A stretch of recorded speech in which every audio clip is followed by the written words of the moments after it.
PT Sentra Food Indonesia Tbk membidik pertumbuhan penjualan sekitar 25% pada 2026. Sentra Food menargetkan penjualan mencapai sekitar 119 miliar rupiah pada 2026. Angka ini naik dari realisasi penjualan 2025.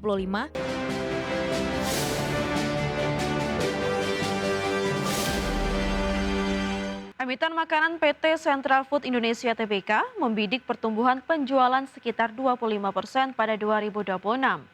Target ini ditetapkan seiring upaya perusahaan meningkatkan kinerja dan memperluas pasar di tengah persaingan industri makanan. Emiten makanan PT Sentra Food Indonesia Tbk membidik pertumbuhan penjualan sekitar 25% pada 2026. Sentra Food menargetkan penjualan mencapai sekitar 119 miliar rupiah pada 2026. Angka ini naik dari realisasi penjualan 2025 yang tercatat 95,26 miliar rupiah. Pertumbuhan penjualan dibidik melalui optimalisasi kinerja anak usaha dan penguatan distribusi. Langkah ini diharapkan menjadi motor utama peningkatan penjualan perseroan tahun ini. Manajemen menilai target pertumbuhan 25% masih realistis, seiring upaya peningkatan penjualan dan perbaikan kinerja bisnis secara keseluruhan. Periode Ramadan dan Lebaran diperkirakan menjadi salah satu faktor pendorong penjualan, terutama pada awal tahun. Momen konsumsi tinggi dinilai berpotensi meningkatkan kinerja perusahaan. Perusahaan terus memperkuat strategi penjualan dan jaringan distribusi agar dapat menangkap permintaan pasar dan menjaga pertumbuhan di tengah kompetisi industri makanan. Target penjualan yang lebih tinggi menunjukkan langkah ekspansi Sentra Food Indonesia di 2026.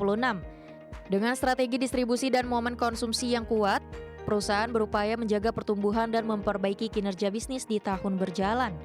Berbagai sumber IDX Channel.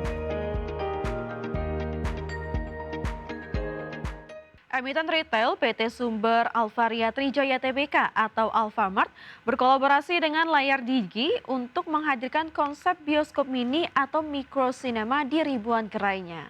Langkah strategis ini bertujuan untuk memperluas akses hiburan layar lebar bagi masyarakat di daerah yang selama ini belum terjangkau oleh infrastruktur bioskop konvensional.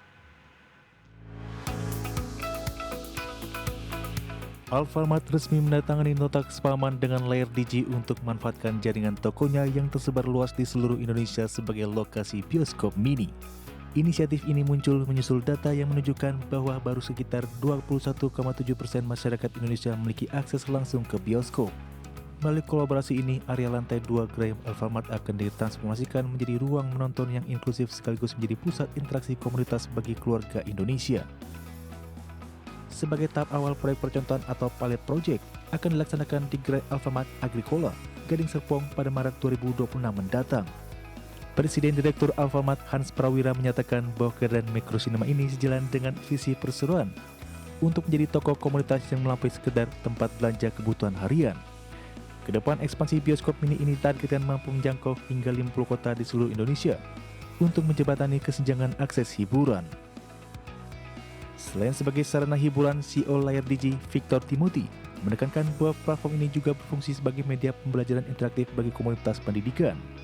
Adapun kehadiran microcinema di Alfamart diharapkan mampu memperkuat ekosistem kreatif dengan memberikan ruang baru bagi sinias lokal untuk mendistribusikan karya mereka secara lebih luas. Dengan dukungan Rahayu Saraswati sebagai Presiden Komisaris, Layar Digi optimis konsep hiburan mikro ini dapat diterima dengan baik oleh seluruh lapisan masyarakat. Berbagai sumber IDX Channel. Emiten produsen cetakan sarung tangan PT Mark Dynamics Indonesia Tbk optimistis menjaga kinerja pada 2026. Meski dibayangi tekanan ekonomi global dan ketidakpastian geopolitik, target bisnis dinilai masih berada di jalur yang telah ditetapkan. Emiten produsen cetakan sarung tangan PT Mark Dynamics Indonesia Tbk optimisme menjaga kinerja pada tahun 2026. Manajemen menyebut target kinerja tahun 2026 masih sejalan dengan rencana perusahaan. Meski paruh awal tahun dibayangi perang tarif dan ketidakpastian global, karakter bisnis yang defensif dan visibilitas pesanan yang kuat menjadi faktor utama menjaga stabilitas kinerja. Hal ini membuat perusahaan lebih tahan terhadap gejolak ekonomi global. Sebagai produsen cetakan sarung tangan, permintaan produk dinilai masih terjaga karena kebutuhan sektor kesehatan bersifat non-siklikal, sehingga tidak terlalu dipengaruhi perubahan siklus ekonomi. Perusahaan terus menekankan manajemen risiko, disiplin operasional, dan diversifikasi pelanggan. Langkah ini untuk menjaga keseimbangan antara pertumbuhan dan stabilitas bisnis. Posisi sebagai pemain ekspor dan adanya kontrak pesanan yang kuat memberikan visibilitas kinerja ke depan, sekaligus menjaga kepercayaan pasar dan investor. Optimisme Mark menunjukkan fondasi bisnis perusahaan masih kuat di tengah ketidakpastian global. Dengan model bisnis defensif pesanan yang terjaga dan manajemen risiko yang ketat, perusahaan berupaya menjaga kinerja dan memanfaatkan peluang pertumbuhan di tahun 2026. Bagi sumber IDX Channel. Chief Investment Officer Danantara Indonesia, Pandu Syahril, menegaskan kemitraan dengan Fund Manager Global difokuskan pada sektor-sektor berdampak tinggi dan memiliki pertumbuhan jangka panjang seperti sektor energi dan hingga real estate. Pandu menilai sektor tersebut memiliki relevansi strategis bagi agenda hilirisasi, industrialisasi, serta penguatan daya saing ekonomi. Chief Investment Officer Danantara Indonesia Pandu Syahril mengatakan Presiden Prabowo Subianto memberikan penegasan terkait jaminan kepastian hukum bagi para calon investor global. Hal tersebut disampaikan Kepala Negara saat bertemu dengan 12 petinggi perusahaan besar global di Washington DC, Amerika Serikat. Menurut Pandu, kemitraan dengan Fund Manager Global difokuskan pada sektor-sektor berdampak tinggi dan memiliki pertumbuhan jangka panjang. Sektor energi, infrastruktur, real estate, asuransi, private equity, media, dan hiburan, serta infrastruktur digital menjadi fokus utama investasi Danantara. Pandu menilai sektor-sektor tersebut memiliki relevansi strategis bagi agenda hilirisasi, industrialisasi, serta penguatan daya saing ekonomi Indonesia. Tambahan interest dari para investor-investor ini untuk berinvestasi dan berkolaborasi di dalam Indonesia dan juga di luar Indonesia.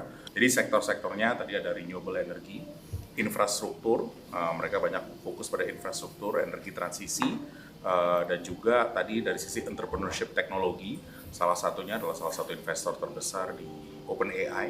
Nah, mereka bilang bagaimana bisa penggunaan OpenAI juga kepada sektor SOE kita untuk meningkatkan efisiensi. Menurut Pandu, sejumlah investor mempertimbangkan membuka kantor perwakilan Indonesia sebagai bentuk komitmen jangka panjang. Tim Liputan, IDX Channel. Sementara itu pemirsa, harga cabai di Pasar Induk Kramat Jati, Jakarta Timur terpantau mengalami penurunan dalam beberapa waktu terakhir. Penurunan terjadi pada sejumlah jenis cabai seiring bertambahnya pasokan dari petani dan musim panen yang mulai berlangsung. Memasuki sepekan Ramadan, harga komoditas cabai di Pasar Induk Kramat Jati, Jakarta Timur turun dari harga sebelumnya. Cabai rawit merah turun dari sekitar Rp90.000 per kilogram menjadi Rp70.000 per kilogram.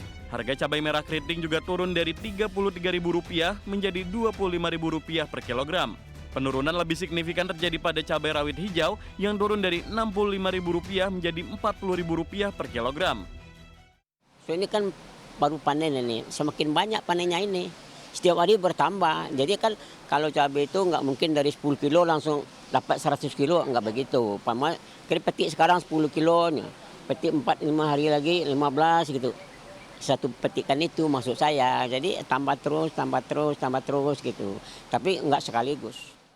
Menurut pedagang, penurunan harga terjadi karena pasokan cabai dari daerah produksi terus bertambah seiring masa panen sehingga stok di pasar melimpah. Pedagang memperkirakan harga cabai akan terus menurun seiring bertambahnya hasil panen dan stabilnya pasokan di pasar.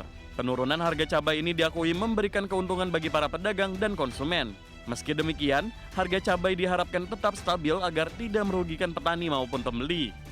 Jakarta, Jessica Winoto Aristiawan, IDX Channel.